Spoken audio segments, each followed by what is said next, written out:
Prime Minister Winston Peters. Mr. Speaker, right here, right now, something that the political experts said could never happen is happening. And so congratulations to you for your position. And also congratulations to Chris Luxon and David Seymour in the formation of this government and their political parties, something that also the experts said could not happen. And so if we're going forward, could we just have a look in future at these experts and start examining their record of being right? Because so many times they have been wrong. Can I say also that hearing Mr Hipkins today was actually an astonishing event. This is somebody that came to power and had his own bonfire of the stupid vanities that his party had in place. But then today he came along and defended it.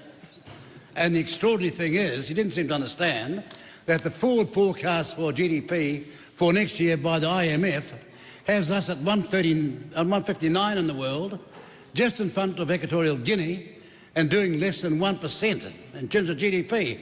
And he said that that was a success story. Well, you can see why they are so troubled now in such small numbers. Congratulations to every member of Parliament that's here, from whatever the party they might be, and for the time you're here, because it's a very privileged place to be, and we're all here to do one thing. Despite what some of your leaders or your manifesto might say, and what your past colleagues might say, you're here to represent everybody as one people called New Zealanders, regardless of our DNA, our gender, our background, or our creeds. This country was made being one country, or as Dame Fiona Cooper said, we signed the treaty so that we could become one people. And I want to remind some people posing here yesterday as though they're the new vision, they're the new light, and they're the epiphany of what Maori is. Oh, no, you don't. No, you don't. Let me tell you, if you're looking for trouble, you've come to the right place.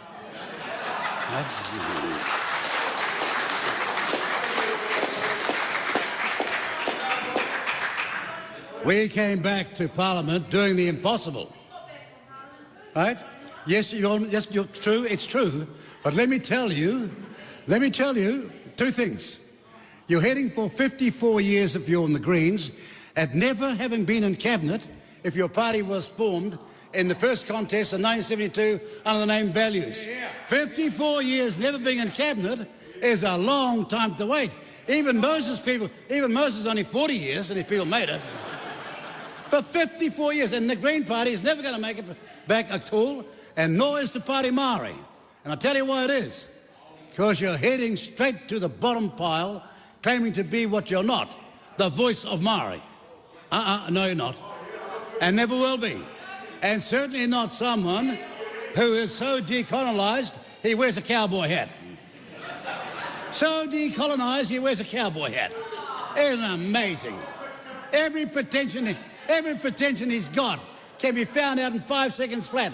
And whilst we're at it, the $350,000 that came from a charity, why on earth did the Party Maori get that money? 3,500 charity money to Party Maori, and what is going on when that can be allowed to survive in this country's democracy? Oh, yeah. Not too happy now. Well, there'll be somebody knocking soon, believe me, and the same law will apply to them as applies to every other political party. Now, can I just say this? We survived the last campaign having been marginalised, Cinderellaised, demonised by too many who were in the public interest journalism fund paid off in the media. But we're back. No. We want a democracy where there is the fourth estate. Honest. Oh, no, somebody else didn't like the mother, did he? He threatened somebody on TV, if you please. Of course, he wasn't obeying according to the way the fund should be operating, according to Willie, the Minister of Broadcasting. It was the most embarrassing circumstance. Now, the balance is, yes, I do like journalists.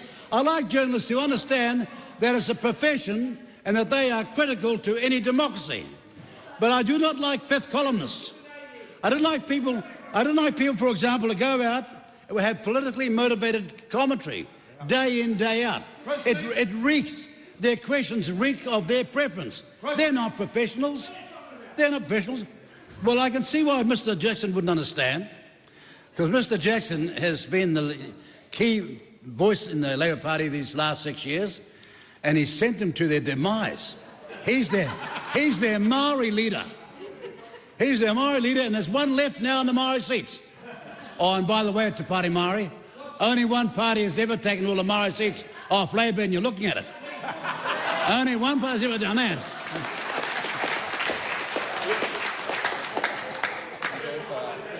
You know, before the 2020 election, New Zealand First was attacked by the Serious Fraud Office.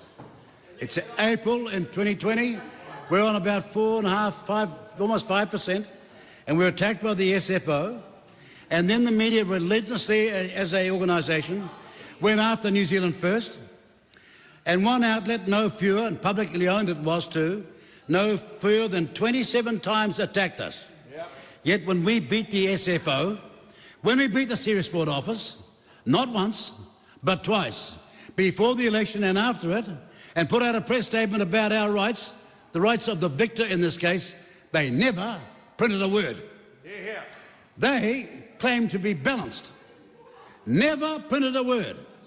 And after hundreds and hundreds of thousands of dollars of personal cost and expense, they expect me to forgive them and go back to treating them like the way they should be treated. When they understand, no, Radio Wātea didn't do that. You're quite right. Radio Wātea didn't do that because of the guy called Dale Husband that understands fairness.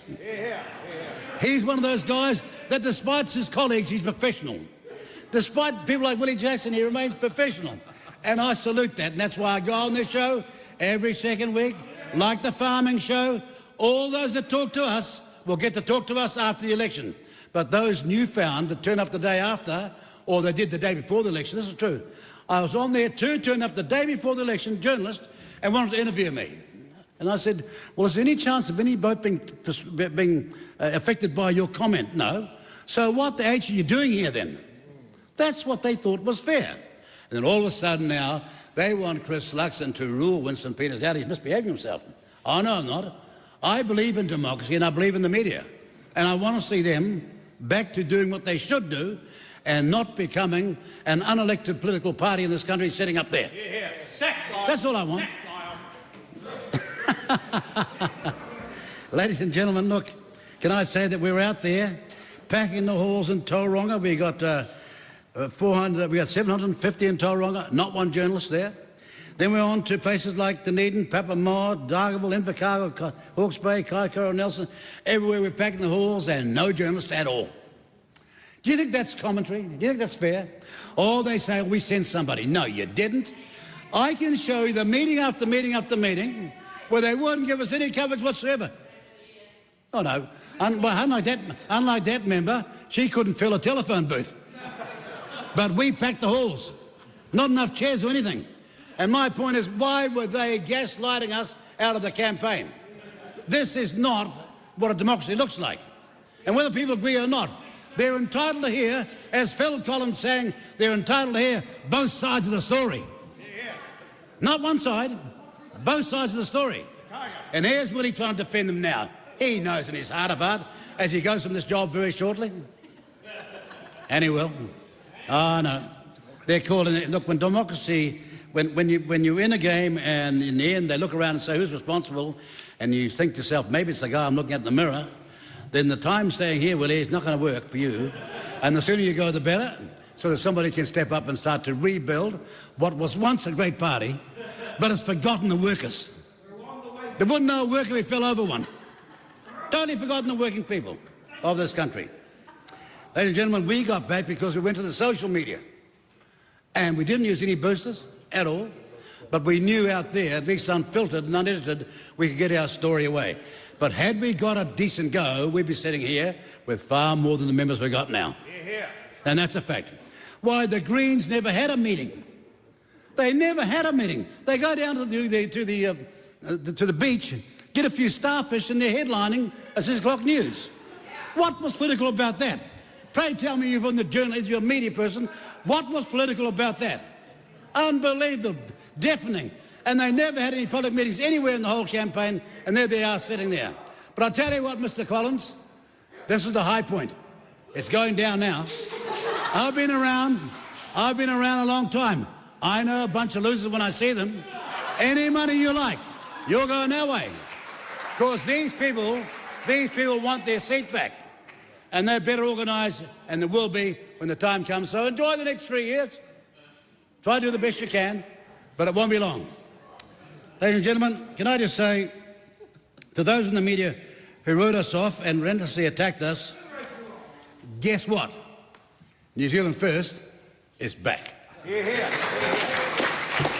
hear. Now, I know Willie's charmed by this, because Willie came to a speech where he was giving me a farewell speech that was put on by FOMA, Federation of Maori Authorities, in case people think Maori authorities don't understand how much we've done for them over the years. And Willie gave my farewell speech, and I said to him, Willie, you're being premature. Anybody who even dreams New Zealand First is going to get beaten should wake up and apologise. So, Willie, wake up and apologise now. Another example, well, actually, Willie, having spanned it 6 decades, I can give you a few examples. If you know anybody else has, right? But see, I respect the people that you should respect, like, for example, Ngata and Pomare and Buck and Carroll. These are political geniuses. Their view of the Treaty of Waitangi is written in the book 101 years ago by Ngata himself, not by these people over here making up as they dream it up at some sociological class at university. It's balderdash. Oh no, you can wave and do all the hanging and put the huia feather in your hair, but it doesn't belong there. Ask Ratner. Ask the man himself. What's the huia feather doing in your head? No, the immodesty knows no bounds. But I've got to tell you, I'm pleased New Zealand First is back, and not a day too soon, because this sort of humbug is going to stop. And we're going to go back to calling our country New Zealand. We're not going to have a French Polynesian name. That's an insult to everybody in the South Island. And there's a South Island member of Parliament for Te Pare Māori, and he can't even defend his people's name for that part of the country. Te Waiponamu's the name. It ain't Aotearoa. Oh, but he's too mute. He's too mute, too new, and too unlearned to even make a defence of it. Did Ngata think that? Did Pomare think that? This genius called Buck, who ended up as a major anthropologist, a doctor first, an anthropologist all the way to Hawaii, did he think that? No. He's my authority. What's yours? What's your authority? They haven't got one.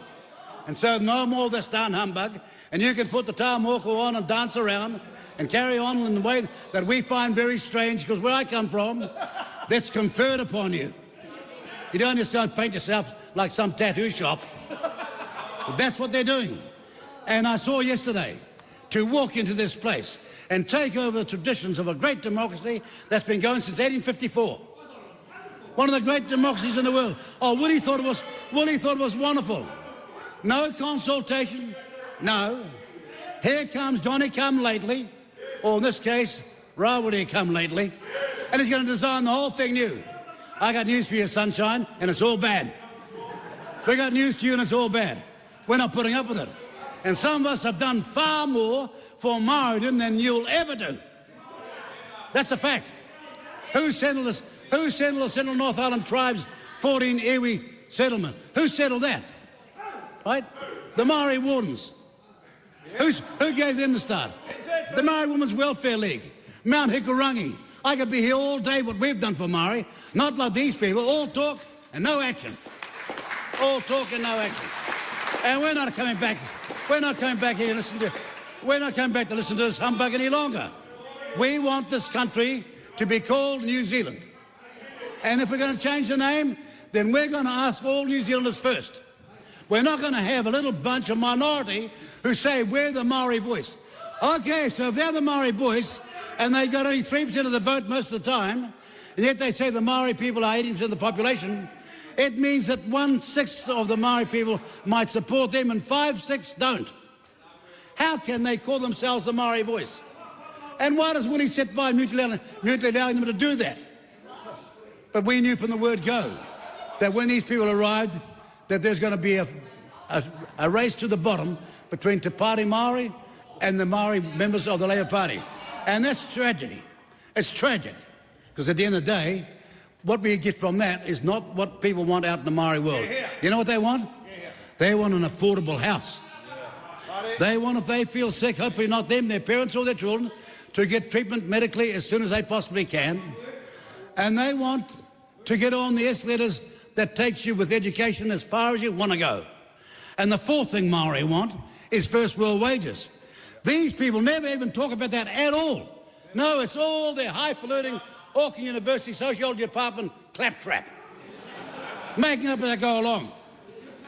And the moment you challenge their authority, they start shouting out the easiest cowardice answer, racist. Oh, no, we're not. No, as the founder of the Congo Royal said, Winston is not anti-Maori, he's just anti-nonsense. Remember that? Remember her name? Eddie Tana said that, didn't she? And also somebody's mother said that too. Yeah. Somebody's mother said that too. And I wish he was as bright as his mother and pay more attention. Yes. Yeah, your mother was a very bright woman. And she had high hopes for this party and New Zealand First. And all of a sudden, the son is going his own way and thinks he's smarter than Mum. Oh, no, he's not. Mr. Speaker, I was going to make a lot of statements today, but the reality is we're out to turn this country around. This was an inflection election. Make no bones about it. If we had not got back these three parties, we were heading off to be Venezuela. Or Myanmar. Cuba. Oh, yeah, they're there clapping at the back. That's what they want. Clearly with no idea that it was once the most successful economy in South America, and look at the cot case it is today. Those sorts of policies took them there. Same with Myanmar, under Burma, the most successful economy in Asia, and look what sort of policies took them there. We just got back in time, and we're proud to have joined this coalition to save this country.